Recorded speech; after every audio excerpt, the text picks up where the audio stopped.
All right, and now we're recording. I hope you're ready. Let's do it.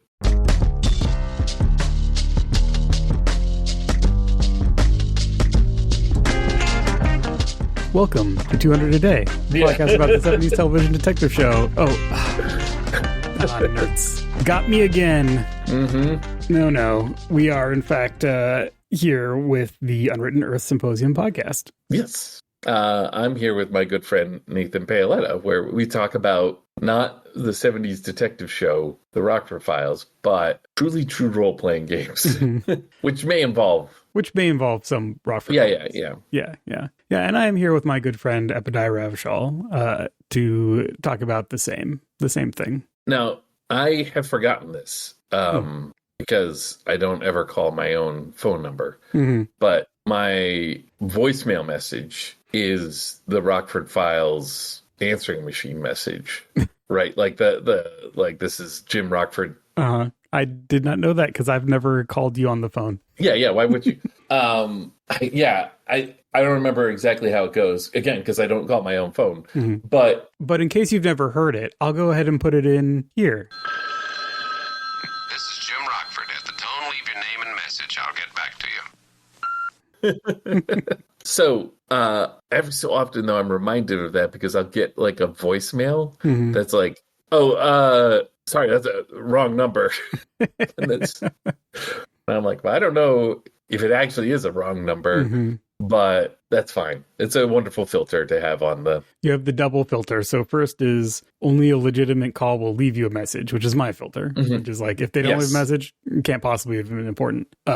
And then the second filter of if they're like, wait a second, I called the wrong person. They're not committed enough. Did I call to 70s detective Jim Rockford?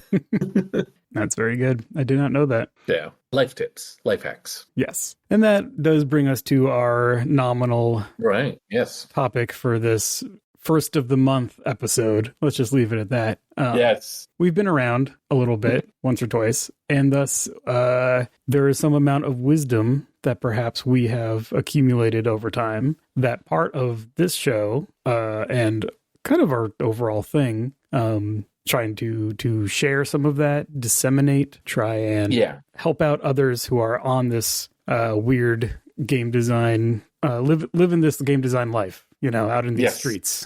Exactly. In particular, like, we have a lot of fun talking about design and what goes on in there. But what happens when you want to publish a game? What happens when you want to put it out there for the world to see and maybe pay you money for it? What do you do? Like, how does that work? How do you even do that? Yeah. And that could be like that's for someone that hasn't done it yet. That could feel like one of those barriers where you have questions, but you don't even know how to word the questions, right? You don't even know how to ask what the questions are. And then once you've done it, you forget what it felt like. Yeah. I'd say it's very hard to like think of like questions that people might have. So we're just gonna talk about some things. Yeah, we'll talk about some things. If what we talk about inspires more questions, those are a good thing to do with those would be to go into our Discord and drop those in the mailroom, because it's definitely something we will be able to talk about ad nauseum, I think. Yes. As time goes on. Or you can always send us an email or get in touch on Blue Sky or any of our other contact forms. We do not require show feedback to be in the Discord. We just, have that available as a option for that community, for our community, the community. For the scholars. Yes, for the scholars. He says as he holds up his sword, ready to run into battle. Yeah, warrior scholars. That's us. This topic's kind of on my mind for a couple reasons. One is a couple weeks ago, I attended the Tabletop Game Alliance Future of Games Summit here in Washington. The TGA is a tabletop games trade organization that it was the brainchild of and headed by Ross Kalman, who runs Heart of the Deernicorn, designer of Fall of Magic and its follow-up City of Winter, the Big Scroll game, if that's ever crossed your transom. And so Deernicorn's down in Olympia, and the TGA is a Washington state association that's kind of bridging indie developers, self-publishers like, myself, small game companies, but then also larger companies, board game companies, all the way to Wizards of the Coast, Dungeons and Dragons. People involved with that are part of the TGA. The Pokemon company has a big footprint here. Washington's actually once you start adding together Wizards, right, and Hasbro generally. Yeah. Funko is out here, and they have done in the past many board games. Ravensburger is here. They're a big board game company, and they also do the Lorcana Disney card game. Anyway, the point is, part of the summit was doing these seminars. Here is a topic. Let's assemble people who are interested in it, and we'll talk about it. And one theme in many of the seminars was just what you were saying: people who are interested in doing games more formally, getting into, quote, the industry, whatever that means, or working with game designers, working with artists, that kind of stuff. People at the beginning of that journey being like, I am here because I want to learn, but I don't know what to ask. Yes. And that was definitely a theme. So there's a combination of that, and it's also tax season. So that's the right. Nuts and bolts running a company stuff, which is also part of this conversation, I think. Yeah. No, I agree.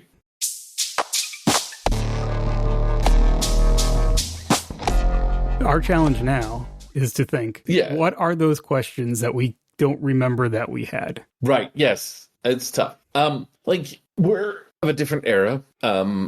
Self-publishing looked differently. We didn't have itch. We didn't have Kickstarter. We didn't have any online location in the beginning, to just kind of start from the basics. Like if you want to get a game out there, right? Like if you have a digital product only, which is a great way to start, like just with a PDF, so you don't have to go out of pocket for print runs or anything like that. Itch is a great place. You could do something on Drive-Thru. Drive-Thru is going to, I think, take a larger cut than Itch, but they have an audience that's very specifically role-playing games.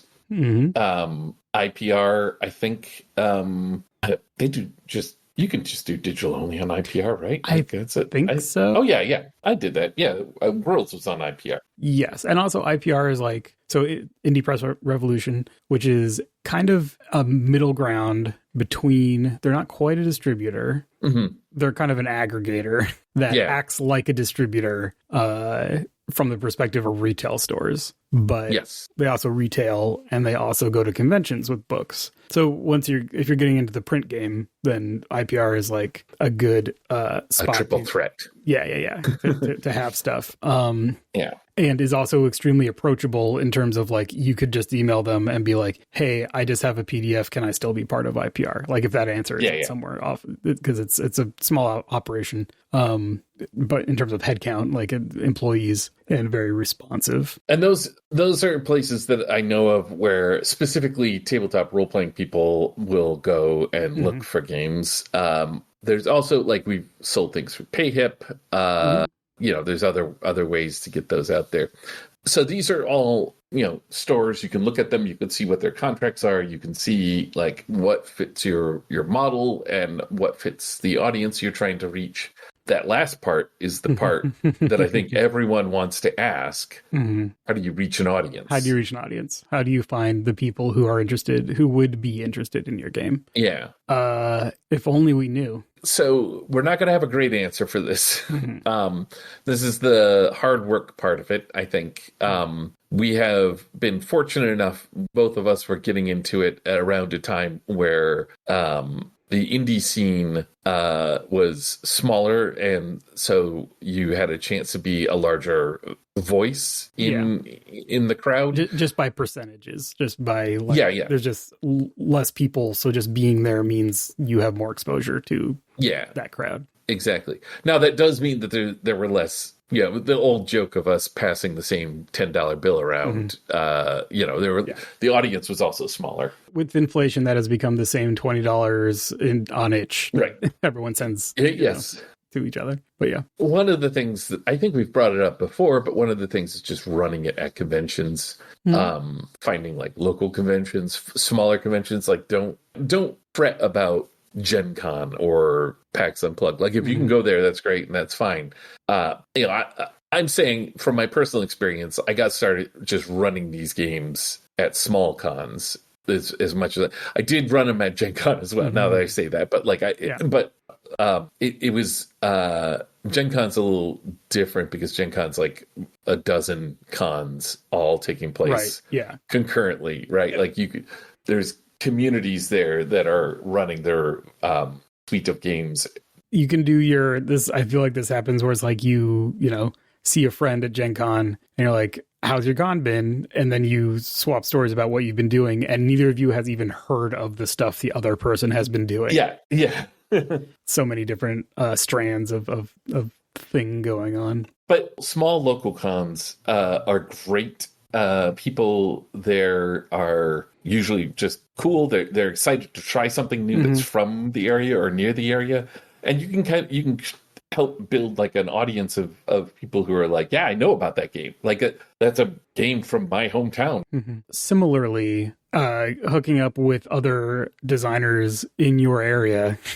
Click here for hot designers in your area. But that actually really matters. You end up creating a cohort, right? And that can be because of the time, just whoever's getting into it at the same time. But that can also be geographical. And I think that can just be really helpful both for motivation, but also just for having someone to talk to about this stuff. And then having an ally at these events where you can like table with them at a con or something like that, or help run, be present for each other's playtests or stuff like that. Having some local folks who are in your lane, obviously it's not available to everyone, but you find those people by like going to a local game day or something like that. It's great. Like, and one of the great things about community like that is that sometimes they will have accidentally asked the question that you don't know how to ask and gotten an answer.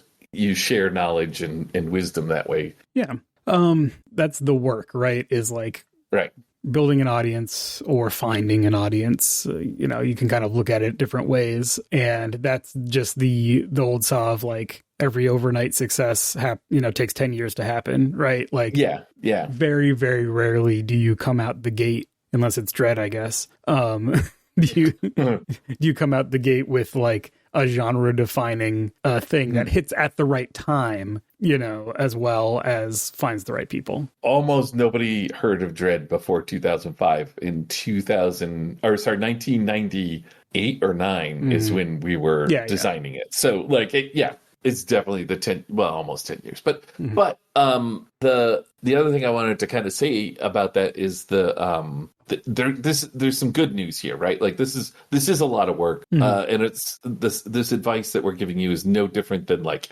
how do you find a job and then networking or whatever. Like I don't honestly know how to find a job in this day and age, but like that used to be the answer. And networking, like this is networking, what we're talking about.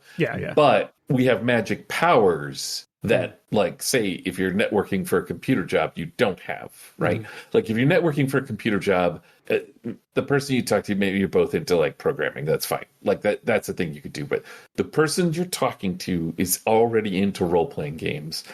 And you sit down and you play a game with them.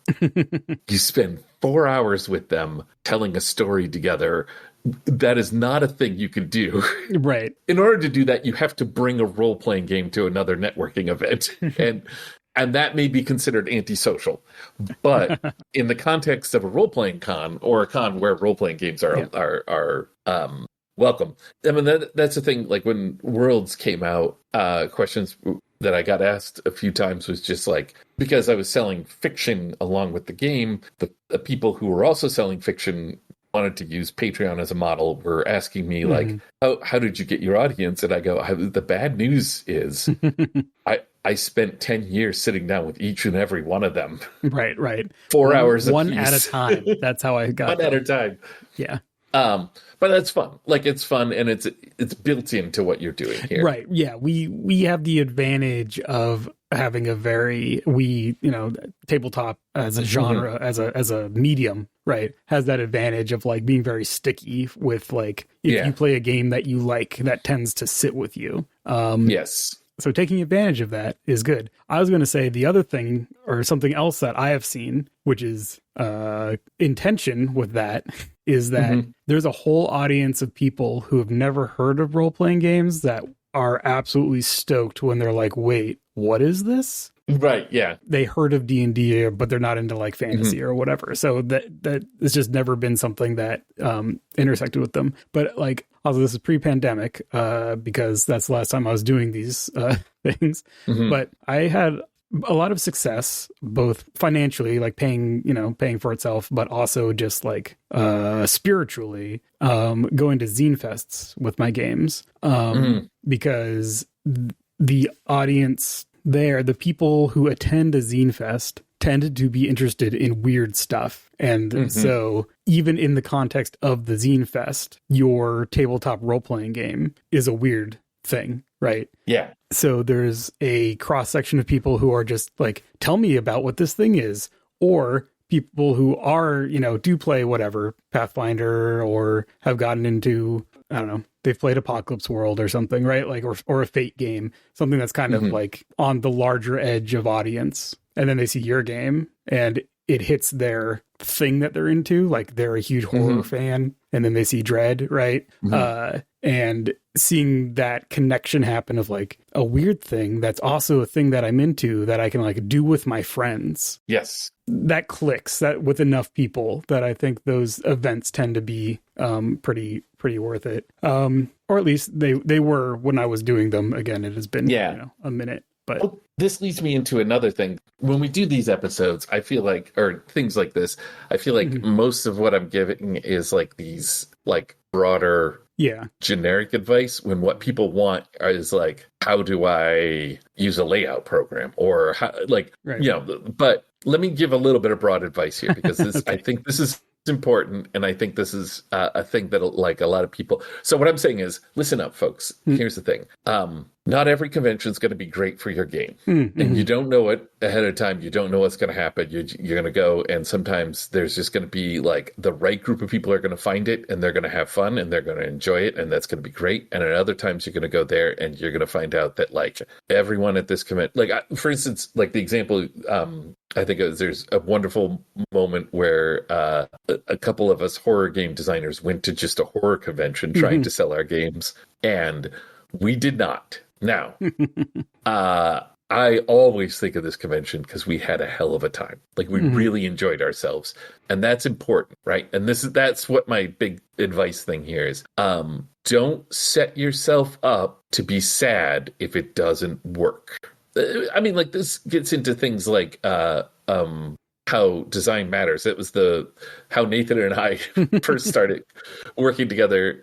There's a booth that we had at Gen Con years ago, and one of the things that booth did was a profit sharing model that was like everyone gets an equal split of the sales. Now it sucks if your game doesn't sell, but it doesn't suck as much if you've bought into a booth and made no money whatsoever, right? Like that's that model was both to represent a like camaraderie among the designers and be like, we genuinely think that our stuff is all equally valuable, right? Right. Regardless of like specific price point, because that depends on like printing and blah, blah, how much, you spent on that and how big your print run is and that kind of stuff. But like the value is all like, we think all of our stuff is good. And then it's also a hedge, emotionally against the, I came to Gen Con and no one bought my game. Right. That sucks.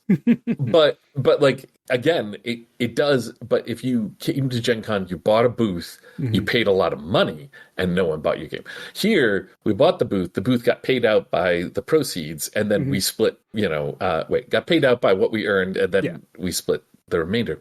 And like, there's things about that model that are like, for instance, you don't know what goes into a sale, right? Like, it could be the person talking to them in the booth that actually sold the game.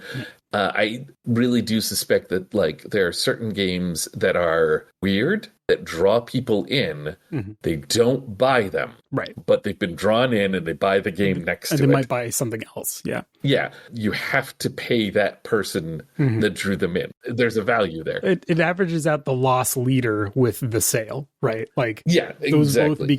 those both are the same, amount of dollars on the other end for that group of people. Yeah. And I always remember the like guy who sat down at our booth and just looked through our catalog and then was like, yeah, I'll take it all. Yeah. It's like, all right. Like, okay, dude, here you go. And the other thing for that, and that's something very intentionally that we did and we talked about, was like, part of this is also like when you're staffing the booth, when you're there, everyone should have the maximum freedom to hook up a person with the game that they will most like. Right.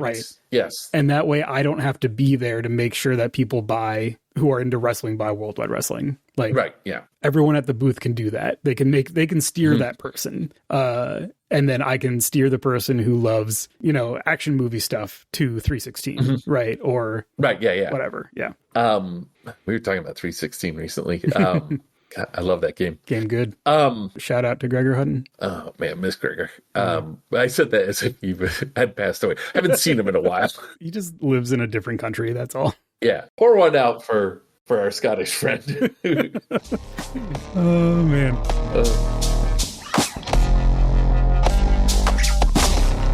We've used this in a couple different contexts, actually, but the idea of the business model, right?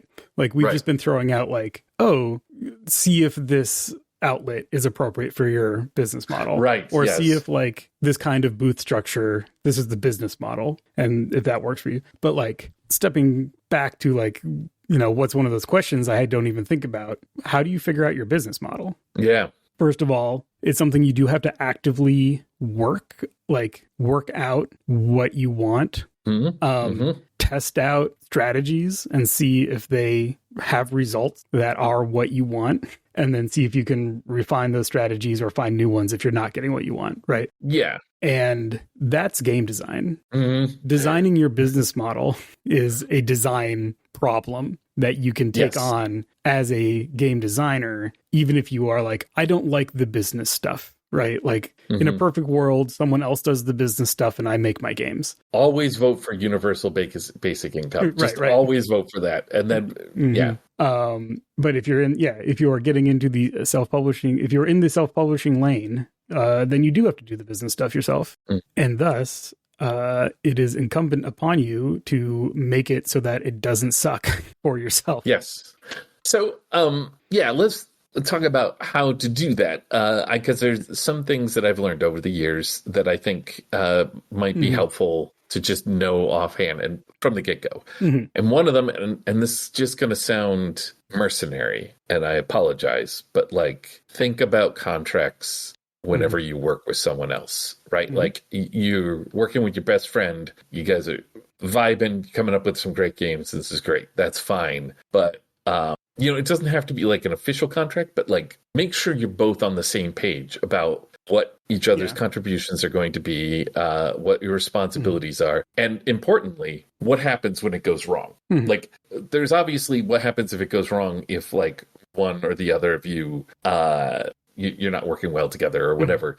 But like, there's also like real life things that could go wrong. And you might be like the worst, like somebody may pass away. Then what exists? Like, what do you still own half of that game? Like, I know it's grim. It's really grim, but like, and also it does feel like, especially if you're like getting started or you have like one thing but this is, again, realistically, this is the side gig for a lot of people. You have your real job and then you're also making games, and it's like the amount of money that is involved with this doesn't feel like it's worth the overhead of doing a contract, right? And the value of the contract is not, thankfully, I have a framework for suing you if something happens. Like, that's the role of a contract in like our system. But the value of making an agreement, whether that is a formal, I had a lawyer sign off on this. This is,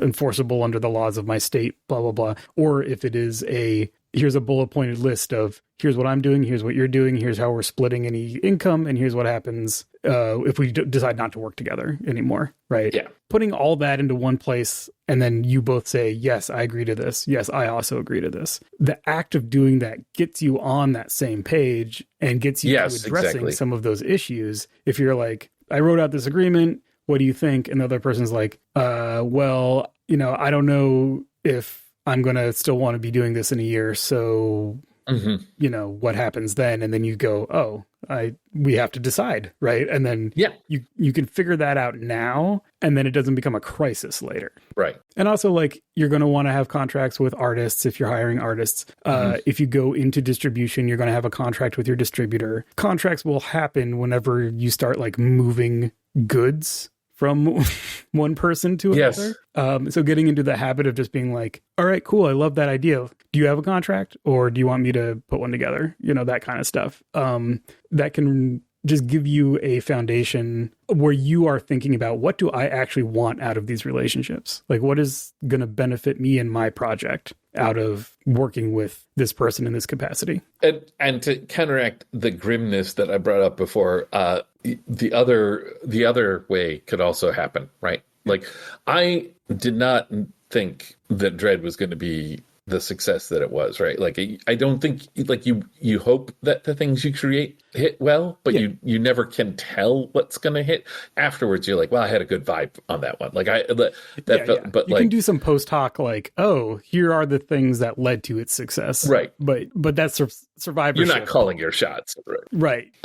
So this day and age, what happens, you work with a friend on something, and then you have a Kickstarter and it is wildly successful, right? You want to know what that means too, right? Like, I'm not saying only bad things can cause problems in the future. Good problems can cause problems in the future, right? Another thing related to this that I think is kind of important is, like, if you can measure it, do the math, right? Like, there's a lot of things you can measure and do the math on that if you're not doing it, you're just guessing, and your guesses are wrong. I'm just going to tell you that right off the bat. Yep. There's an example that came up recently. We were joking about it in the Discord, but it was Time and Temp. When Time and Temp came out, hand-assembled game. It's like a manila folder with some stickers on it and like a bunch of things collated inside it. And I brought all the material to Gen Con and thought, oh, in my downtime, I'll assemble these. Then I timed myself and realized, this is at Gen Con, I timed myself and realized it was taking me, I think it was like around 10 minutes. I can't quite remember, but somewhere around there to put a whole one together. It's not bad. Like, you've got 10 minutes, you can put a game together, you can hand it off to someone, that's fine. You got 30 games, that's 300 minutes. That's 5 hours of work. You're at a convention. Where are those 5 hours? That's sleeping time, right? Or that's hanging out networking time. Like, the convention was the wrong place to put those together. Fine, I learned that lesson. But that I didn't do the math ahead of time, right? Like, I didn't think, oh, I have 5 hours of work left to do on these before they can be sold. I should do that 5 hours in the comfort of my own home. You know what I'm saying, though, right? Like, there's a lot of times where you have a measurement and you're like, oh, great, I'll just estimate from there. And you're like, no. So you have the measurement, you know the number, you know the quantity, you can multiply. It's basic arithmetic, you can do that, and then you have an answer. And just realize that, like, you're bringing a bunch of books to a convention, and the parking lot is 6 blocks away, and you're like, oh, I'm bringing 5 boxes of books. Yeah. Do I carry that? Like, what's going on? I think a lot of that is like, you go through that with one thing, and then you're like, okay, I've learned that lesson. Like, you can't let that kind of stuff keep you from trying things, but you do want to be aware. That was a sigh of memory of accumulated lessons learned over the years. Part of developing how your business is going to work is going through one of those processes and then being like, okay, was that worth it? Right. Because Time and Temp is great, but like, if Time and Temp was flying off the shelves, there was a crowd of people at the booth being like, you're out of these, but my friend sent me over here to buy one, and you're frantically in the back assembling them.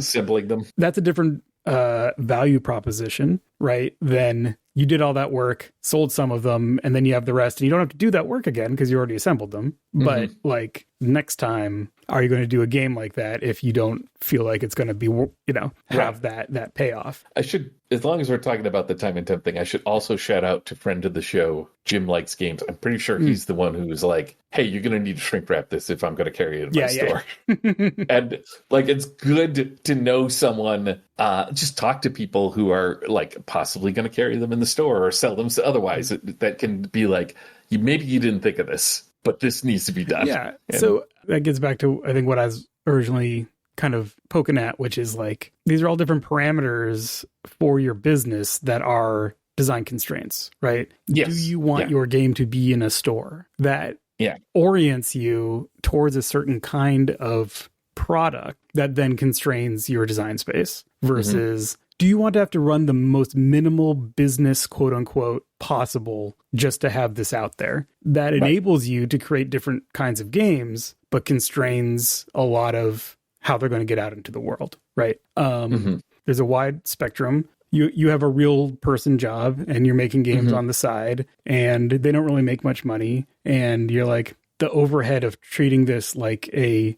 like a business is too much for me compared to how much like income it could potentially make. So you just let it live over there, right? It's a hobby. Yeah. There's a term for it, but there's tax laws around it. Like you can't consider things expenses if it's a hobby. Right. So you're like, I'm not going to write off any of this stuff that's an expense because it's not worth it to me to do the additional paperwork at tax time. So like, I just see how it does. And maybe there's some threshold where I'm like, okay, now I have to start taking this more seriously.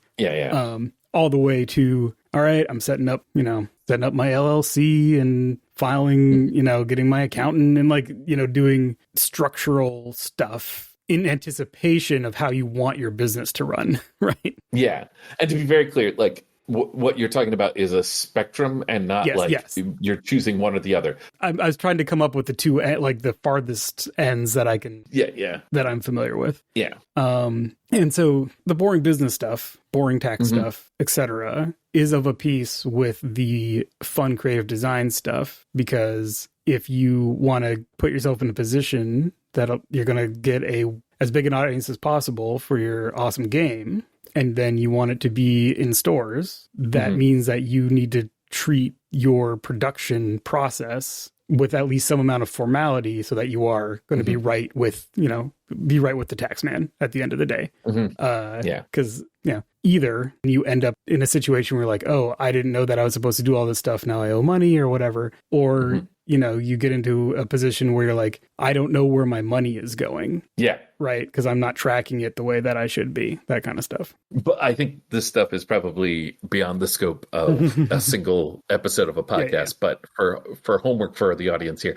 if you're sitting there thinking, I'm just putting some games out on itch or whatever, like what do I even call, like, what kind of company am I? Yeah. Look up sole proprietorship, at least in the US. That's probably what you are. Yeah. Look that up and make sure it fits, in any state that I've lived in, it's just a classification when you file taxes. You don't have to set yourself up with anything in particular. In Washington, you do need a business license to take money for stuff. So like, I guess so until I lived in Washington, you have to pay for a business license in Washington. But like, that's the kind of thing you need to look it up for your your country and state, locality, what laws apply. Yeah. But here in the US, you're a sole proprietor if you're doing everything yourself.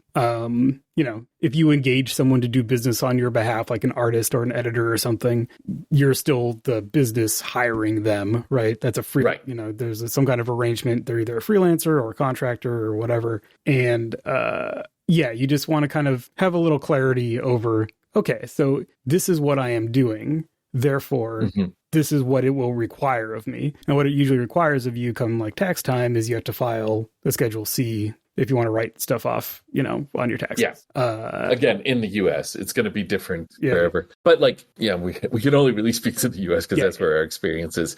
But like, it's just your normal taxes plus a couple extra forms. It's not like a whole deal. It's pretty easy to do, and given the current state of like the gig economy and all that, like if you go to like free tax filing services or whatever, they should be able to handle it, because that is what a lot of people are doing. Shout out to Free Tax USA. It's like TurboTax, but it is actually free for federal returns. And it has all the stuff for filing Schedule Cs or, doing additional gig economy stuff. If you have to also file state taxes, you pay for that. But again, it's much cheaper than TurboTax. And with the death of the free version of the IRS e-file, that was, rest in peace. I'm just saying, if you automatically are like, I just use TurboTax, check out Free Tax USA. That's my PSA for you. And then related to taxes, but not, but yeah, let's just say related to taxes. Another thing you might want to look up is double entry bookkeeping. This is a way to track what your money's doing. Again, well beyond the scope of a single episode of the podcast. But when you're buying things, like, say, books that you then sell, like you're getting books printed and then you're going to hold on to them and you're going to sell them, it gets a little complex about, like, what's income and what isn't. And, like, particularly if you're doing, like, crowdfunding, where suddenly you've received a whole bunch of money. We do our crowdfunding at the beginning of the year so that we can pay all the expenses related to the crowdfunding before the end of the year, because that's a little easier than tracking that money over the threshold of the new year. Yeah. If your crowdfunding fulfills on December 31st and you don't start paying anyone until January 30th, that's not money you actually earned yet, but it looks like it. So just understanding how to do those accounts. You don't have to do them yourself. Like, you can get someone to do them. And there's a chance that for years, I did it without knowing what bookkeeping was. Turns out I really enjoy bookkeeping. Like, the constant keeping track of the records is not my favorite part of it, but, like, just how the math works or whatever. It's its own game. It's a bit of fun. A little puzzle game where you have to make everything line up. Yeah. Yeah, it's very satisfying when you're like, oh, all those numbers. Or it's actually particularly satisfying when numbers don't line up and you're like, wait, why is this? And then you figure it out. Oh, that's good. Good. But anyways, that's another one that, like, if nobody says it to you, it's not going to just show up in your brain that you should look for double entry bookkeeping. Yeah. I don't do, like, formal double entry bookkeeping myself, but I do something that makes sense for me, like, makes sense for my brain, like how I can understand these things, which is basically just you keep track of all the money that you make and you keep track of all the money that you spend, and you make sure it's all categorized kind of in whatever manner makes sense to you. Like, I keep sales records that kind of combine my sales amounts and the actual money I make out of them in one place. And then I can pull that info out and add it to, like, money I've spent on things or income I've made from other things. Like, at tax time, I, like, bring all those flows together to, like, look at it all in one place. But just having a spreadsheet where you're just like, income, where it came from, expense, where it went to, and just keep that until it no longer serves you. And then you can figure out what system is then going to serve your needs once you have outgrown the basic thing. But just keeping track of all this stuff, again, even if it's minimum, even if it's like, I sold 2 things on Itch, it's like, just put them in a spreadsheet, just have that information there for down the road when you need to have when you need to look back and be like, what was my course? Or, like, how long did it take me to get from here to here? Or how much has this sold over its lifetime? That kind of stuff. You bring up, like, kind of a good point here, which is we're throwing a lot out here because, like, we don't know what the questions are. So we're just, like, kind of, I just want to say, like, it's not as complicated and stressful as it sounds in the beginning, right? Like, when you go and do a thing, it can sometimes be very intimidating to think, am I doing this the right way? And you want to do it, maybe, like, it brings up like a perfectionist urge in you or something like that. Basically, what I'm saying is there are ways to do this that make sense, that are easy, that are small when you start small. You don't have to be intimidated by all the big stuff. And just, like, keep ahead of it.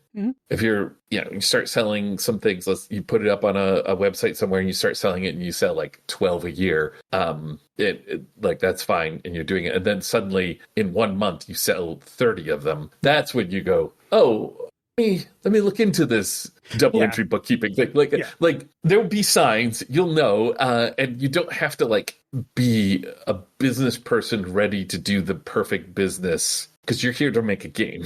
I think there's this thing that a lot of designers in particular are attracted to, which is, all right, let me figure out the structure, right? Right, yes. Let me get the structure down. Let me make sure I'm doing the structure right. And then we'll fill it with stuff. And I don't want to sound like we're saying, don't, like, here's all these warning things. This is so, like, dangerous, because it's not dangerous. Like, this is just stuff you do, and then if it works, it works. And if it doesn't, you figure it out, you change. But I feel like I have seen over the years a pattern of people who are like, all right, here's my game, here's my company, here's my LLC, here's my business card with my title. All the gear that you need. Yeah. And then that just vanishes. And it's like, I'm not saying that person was not well served by what they did. Maybe they were. But I'm always like, I feel like that's a lot of work to like find out if you're going to keep doing this. If you're going to learn to play the recorder, you start with the $8 Yamaha plastic recorder just to try it out, just to see how it's going. And then you go on to the $1,000.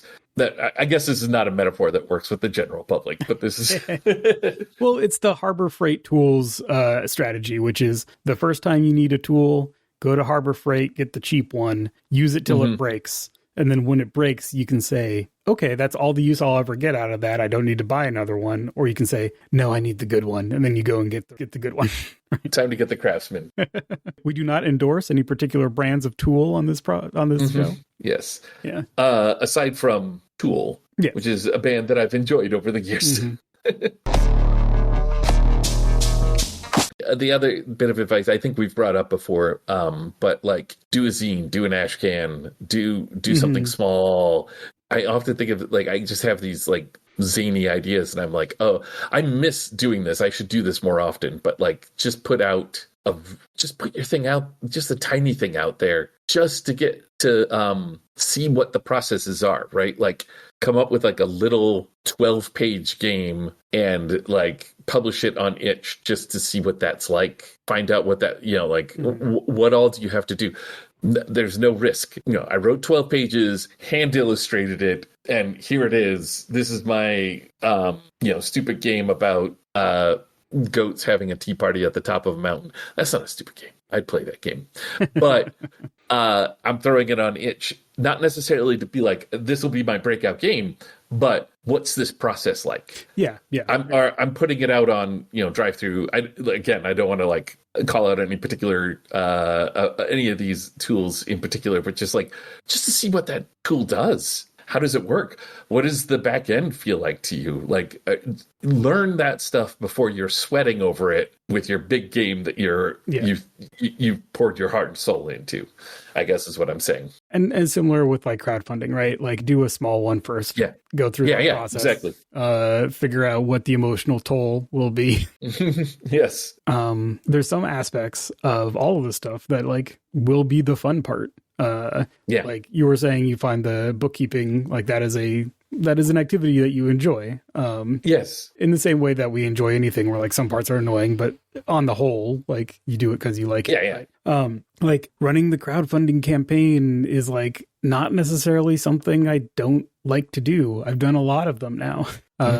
Building the page and figuring out all the graphics and tweaking the reward levels and dialing in how things are presented and figuring out the balance of preview and promise and here's what we already have, here's our vision, and here's what you can expect, right? Like you kind of have to get that balance right, and then you see how it hits, and sometimes you got it wrong, and so you have to do some midstream changes and all that stuff. I wouldn't necessarily say that is something I want to do all the time, but like it's a part of the job that I'm like, oh, this is something I can have fun with. This is why Nathan and I. This is why the Unwritten Earth Symposium exists, right? Because Nathan can enjoy that, and I can enjoy the bookkeeping, and I guarantee you, there's a whole section of our audience that hears that and is like, these two madmen. Like, why? Like, there's just going to be parts you enjoy and parts you don't enjoy, and you can turn the development of your business itself into a design project. Yeah. Right. Yeah. I think that's the way that why are we talking about this? What is the wisdom here? Right. It's like, I think that's the way that I was able to achieve some amount of longevity, right, with doing this. And once I passed the point where I was like, okay, I'm no longer employable, because I've been self-employed for so long or whatever. But yeah, it was a decade, it was 10 years of publishing games as a thing that I like to do while pursuing like my real life, right? And then eventually those two lines crossed, and it was like, okay, the things I'm getting out of this quote unquote career trajectory, things aren't looking good over there, but I'm fortunate enough to have had a modest success in Worldwide Wrestling, having some impact. So now my job is, in addition to making games, is turning the way that I make games into something that I can do full time. Yeah. And that takes a lot of experimentation. I've, crowdfunding, gone through a couple different versions of doing Patreons, varied my release schedule, varied the kinds of games I'm doing. You're essentially always play testing. It's an eternal play test, right? Yeah. Because the conditions keep changing. The world keeps changing around you. So unlike freezing your game design in amber and handing it off to someone and being like, all right, my game's done. You do kind of have this eternally changing set of parameters around you that you need to respond to. And like, that's a dynamic process that I find satisfying to engage in, even when it is painful because I'm not doing very well. Right? Yes. I was recently reminded of the fact that back when Vast and Starlit first came out, like the only way to get it was to either meet me and hand me $1 and I would hand you the game, or mail me whatever the functional equivalent of $1, not necessarily monetary equivalent, but like what acts as $1 in your currency, and a drawing of a spaceship? Was that a spaceship? I think it might have been. Yeah, I think it was a spaceship. Yeah. And because I put out like 3 supplements and each one of them had a different topic. Like one was like 2 aliens fighting or making out. Another one was like some bit of alien technology. And another one was like an alien horizon or something. But anyways, the point is, I'm not saying you make a lot of money doing this, but you get a lot of free art in the mail. Like a lot of really fun, like people having their children draw these pictures. Anyways, it was a lot of fun, and it's a thing I got to do because I enjoyed playing a game with my business, right? Like I'm not the sort of game that puts it under. I was just like, let's see if I can do this. Let's see if this happens. It wasn't a big risk. It's not a thing I could have done if I ran it on a Kickstarter, because you can't include that as like one of the things. But I've done other things too that feel like a little bit like stretch goal-y things that Kickstarters have. I've done jokes in the past. I remember running a sale where I was like, if I get this much money by the end of the month, I'll buy this calculator that I've been wanting. And people coming through, like doing it, like getting me the money for that calculator. But the point is, you can have fun with it. You could do fun things. You could look at the system, like you were saying, and just find the way that you enjoy playing with it. The way we know you do, because that's why you're thinking about game design. Why are you listening to us if that's not the case? Like, I mean, we appreciate it, but also... Yeah, we do. Absolutely. But like, maybe you think we'll start talking about the Rockford Files again. Then do I have good news for you? There's a whole other podcast. Yes. That you can still listen to. Well, I think yet again, we're in the position of like, I don't know how much of that was helpful, but hopefully it was. Let us know. I know that that's like, it's weird because it like, tell us in the comments is almost always like an algorithm engagement thing. And what we've done is we've removed our comment section from any algorithm engagement. Like, send it to our mailroom literally means we just want to hear from you. It doesn't mean that you're helping us out in any way. Aside from that. Yeah. You're helping us out in a material way, as opposed to in a like, let's expose this to some other audience way. Again, if we wanted to do that, we'd be, recording our video and sharing clips on TikTok, I guess. We would be so good on TikTok. We would be the best TikTokers. Just absolutely good TikTok. Yeah, great content. That's us. We love making content. That's us. That's us. You heard it here first on this episode that drops on the first of a random month. Yep. We love to make content. All right. Well, with that all said, before our traditional outro, we do need to say that the Unwritten Earth Symposium podcast is by us. Go us. Our website is at unwrittenearths.com. It has all of the links to all of the places we've mentioned for our things, including our own itch, our own PayHip, our own stuff on drive-thru, the Discord, etc. Find all those links there. Our music is by Will Yost. Thank you, Will. And yeah, I guess that's it for now. But we'll be back next time to talk about another episode of a truly true role-playing game. How about that? That's good. That's good.